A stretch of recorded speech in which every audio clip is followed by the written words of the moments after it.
Welcome to Superior Health Wednesday. We're back with another conversation. Joining us as always is Jim LaJoy, Executive Director with Superior Health Foundation. How are you doing today? Good, very good. Thank you for asking. Yeah. And today we are continuing our conversation on planned giving. Uh, the first time we talked about this, talked about what it does for Superior Health Foundation and other nonprofits. If you would, just kind of give us a little bit of a recap of that if people want to watch that whole conversation that's available online as well. But just for a starting point, what are some of those benefits that we touched on last time? Yeah. Well, we basically touched on the importance of planned giving, and what that means for charitable foundations like us and others. It's really an essential part. You talk about your annual giving, major gifts that organizations receive, but those planned gifts, those are transformational. These can be 5, 6 figure gifts that can really make a huge difference in your programming and in your operations and the types of things that you do. So you always want to plant the seed with your donors about the importance of that. And everybody's life situation is different, and for a number of donors, they've been supporting their children, their grandchildren, and a number of different efforts while they're living. And it's sometimes it's very, very important for them to do something for a charitable cause, to leave something in their will and estate plan when they're no longer here to really benefit. And they're huge. They're really huge. And, as I said, they can be something that can just transform an organization and allow it to do some things that maybe it couldn't do before. And there are a lot of different ways to make your dollars do more, to set that kind of up, and that's what we want to kind of get into today, is provide that function. Where do I start? What are my options? Sure. Yeah. Well, let's talk about several, Ben. Let's talk about the easiest one first, and we'll kind of go down the road. But the easiest way to do it is just to make the nonprofit just part of your will and estate plan. And that's really quite simple. You work with your estate planning attorney when you're putting in all of your information in your will, and you can simply designate a nonprofit or multiple nonprofits to receive a percentage of what is remaining in your assets, or a set dollar amount. In other words, you could set aside, 20% of your remaining assets, and you can divide it equally 3 ways, or divide it among 10% apiece. That when when you settle after you die, that money will go directly to those nonprofits. Or you can do a percentage. You could say that at the end of the day, when I'm no longer here, I'd like 5%, 10% to go to a nonprofit. So it's relatively simple. I think sometimes people make it to be more difficult than what it actually is, but it's really, taking the time to do that and set it up. And for Superior Health Foundation, we've been on the end of both ways. We've had some donors who have given a set amount. We've had others where we were notified that it's going to be a certain percentage, and then we get the assets from that. So that's really probably the simplest way to do it. One of the other ways that works very good for planned gifts is a life insurance policy. So you purchase a life insurance policy, and you simply, in the past, or what people would typically do is they'll name a beneficiary. It's a spouse or someone from their family. Well, you can make a charitable organization the beneficiary of that policy. And the nice thing about life insurance policies is you can purchase them for as little as $5,000, and you can go all the way up to $1 million, $2 million. And we've had some donors in the past that purchased a life insurance policy, did a prepaid policy where they paid the entire premium up front. And we have the documents knowing that when they pass, that life insurance will go to us. So it's it's one of those things that you're going to wait for a long, long time for, and but it's worth it. It's worth it in the long term for the stability and the growth of your organization. So there are a number of foundations across the United States that have really worked with life insurance policies, worked with their donors. It's a topic that a lot of people don't like to discuss. Life insurance and how all that works, but you can certainly do that and make a just a measurable difference with a nonprofit. Another method that can be used is what's called the charitable gift annuity, and this is something that we have featured in the past. And a charitable gift annuity, essentially, the nuts and bolts of it, it kind of works this way, where a donor sets up an annuity with a trust or a banking institution, and essentially they put a sum of money into an account that is mixed with stocks and bonds, and then they can set up as a donor how they would like to be paid annually, with a percentage of that coming from those assets. So they could set it up where they're paid annually, semi-annually, or quarterly. So you set up this annuity and you have an income stream that's coming to you for a number of years. And then when you pass, whatever is remaining in that gift annuity goes to the charity of your choice. So this is another popular vehicle. Typically, you can't set up an annuity until you're at least 60, 65 years of age. But again, this is something you can set up for as little or as much as you would like to do. And it's a nice way. We've seen it work for older adults where they set up an annuity, want to benefit a nonprofit down the road, but that income stream that they use helps pay for their grandchildren's education, helps pay for other things that they may need around the house. Maybe it's a new car. So it's nice. They're getting some income back, and at the end of the day, the nonprofit will benefit from that. Another way that people can set something up is a gift of stock. There are a number of people who have stock and stock certificates in various funds, whether they're mutual funds, dividend-paying stocks, or municipal bonds, whatever the case may be. I mean, you can work with your broker, you can work with the people who manage that, and you may be a particular stock or two that you have, and you can just make that arrangement that when you pass, that stock will be transferred and the assets of that stock will be transferred over to a charity of your choice. So that's another one that is often overlooked, but it's really a very nice vehicle and something to use, because for a lot of folks, they invest in stocks and they have them and it's part of their portfolio, but there may be a stock that they put money into with the sole purpose that they want to use that for a charitable purpose.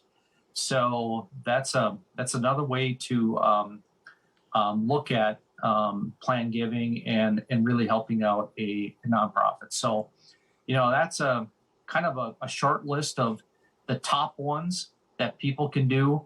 There are certainly some other ones that get a little bit more complex. You could talk about charitable remainder trusts. That's another one where you set up a trust. It's irrevocable. So once you set that up, you can't change your mind. But you set up a trust and you put a certain amount of money into it. And then very similarly, that trust can kick out money to the donor. And then the proceeds of that at the time of death can go to the charitable organization. With all of these, I can't stress enough the importance of working with your personal advisor, your attorney, an estate attorney, because they're the folks that are really knowledgeable about this. They can help you explain the tax advantages of all these, how this can help you with your income flow, and provide you those tools and answer those questions that you need. I think that going through that list quickly, but just giving people that list of places to start, because there are so many options. Talking with that expert about what's the right fit for me, for my financial situation. And it's really interesting, all those different ways that, you know, because we're talking about the inevitable end of life situation, like what you can do and how you can make your dollars go further. And like the life insurance was just, Yeah. I had no idea. And because you can have multiple plans, one that benefits family and one that could go Sure. to a nonprofit.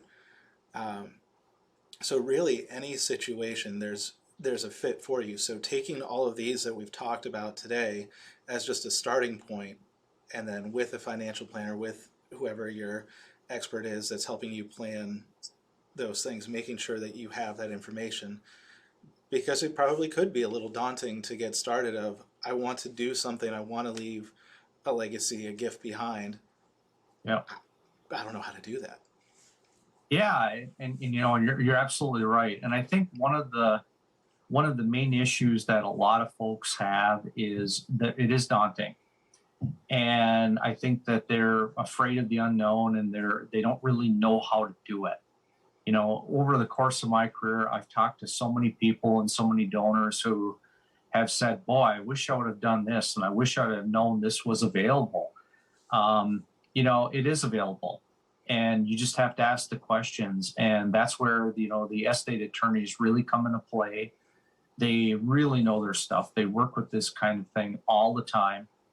And, you know, there are many, many different options out there. So, but the first step is, you know, picking up the phone, making that appointment, calling, and getting pointed in the right direction. And, you know, for us, we worked with several different estate attorneys over the years. And then there are other ones that we talked about in part one of our segment that we don't even know about.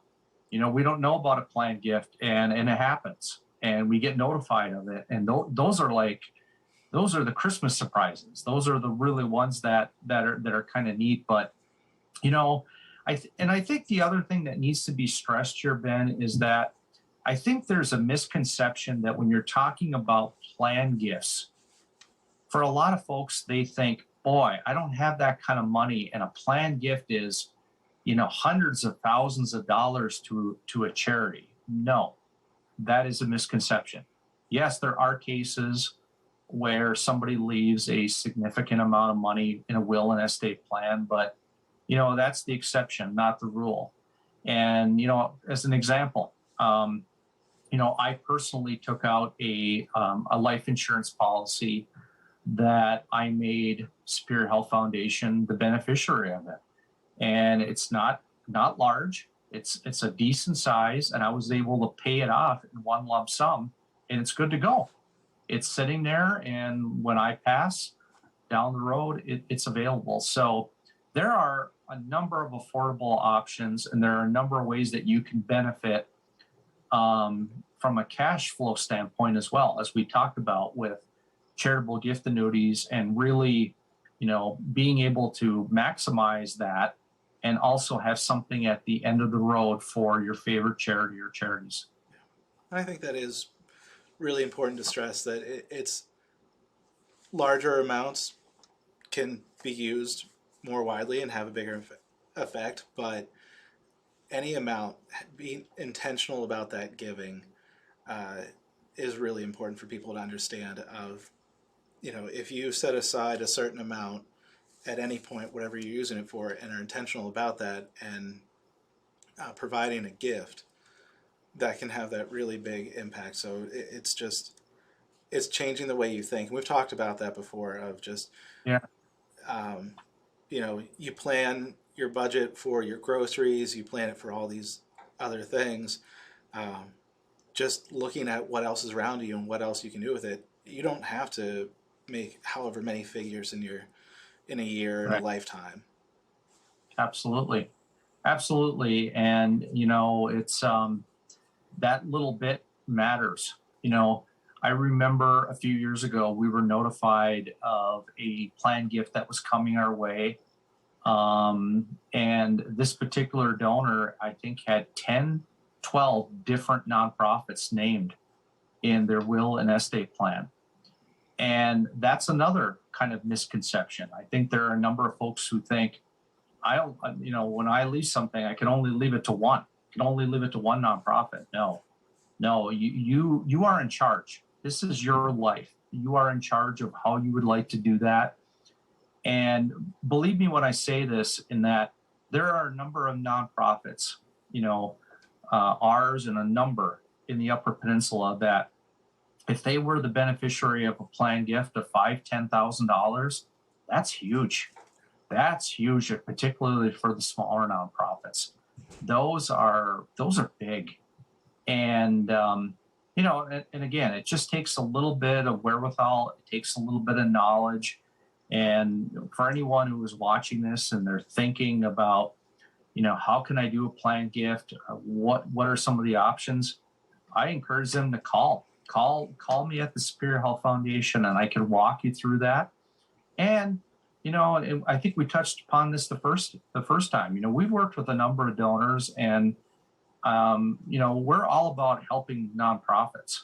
We've had situations in the past where I've talked to a donor about their wants and their needs and what they want to do, and at the end of the day, we may not be the best fit for them, and I'll tell them that. They may have I might have a different idea for them, a different nonprofit that would really satisfy their needs. So it's just part of that conversation, and just making people aware of what their options are.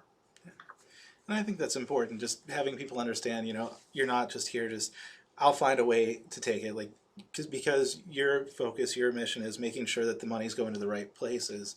And that's why you have, with Superior Health Foundation, all the different funds, whether it's the general fund, the breast health fund, or some of these other areas. Can people name those specifically, different Yes. funds? Okay. Absolutely. And I'm glad you brought that up. When you set up your, let's say you make a nonprofit part of your will and estate plan, and you designate a certain amount of money. Yes, you can even say in that will that I'd like 100% of my money to go to the breast health fund. I'd like 50% of it to go to the breast health fund, and another 50% go to the administrative fund. Yes, again, you are in the driver's seat, you are in charge, and you can do that. Those are very, very important pieces to all of this as people make their decisions. Because I think as donors and people in general, as they get older and they start to crystallize their life a little bit and things come into focus, a lot of times there are certain things that they never had a chance to support like they really wanted to in a meaningful type way. And that's where planned gifts really play a role. You could have a donor that was only able to afford a certain amount of money over a number of years, and we're very, very thankful for that. But if they keep that nonprofit in mind, as part of their legacy, that is just incredibly, incredibly huge. And we're thankful. Our nonprofit, a number of nonprofits, are thankful that they took the time to understand it and made us part of their legacy. And I think that's a big part of these conversations, is taking away that mystery, giving people the information to make those informed decisions on how to be in charge of how their money's being used, what it goes towards, and knowing what's finding the best fit. Because that's we want to make this as easy as possible, and we want to take away any of that confusion. I think you've done a really good job with that, and I think that's why this conversation needed that part too. So I'm glad that we continued that this week. Yeah, I think it's essential. And and as I talked about earlier, death and dying is a topic that a lot of people don't like to discuss. But it happens. It's part of who we are, and we're born, we live, and we're going to die. It's what we do with those assets, and the people that we shape, and the people that we can really do something wonderful for at the end of life. And the Upper Peninsula has so many wonderful, loving, giving people, and half of the battle is learning what I can do. how can I do and how can I make a difference? And we're here to help with that. Well, you're doing an excellent job with it, and hopefully we're providing a good avenue to get people to there and provide them with that information.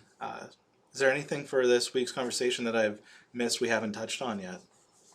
No, I think that's it, Ben. And as I said, if anyone has any questions or would like to know more, simply call the Superior Health Foundation 225-6914 and be happy to talk about it and have that discussion and help it any way we can.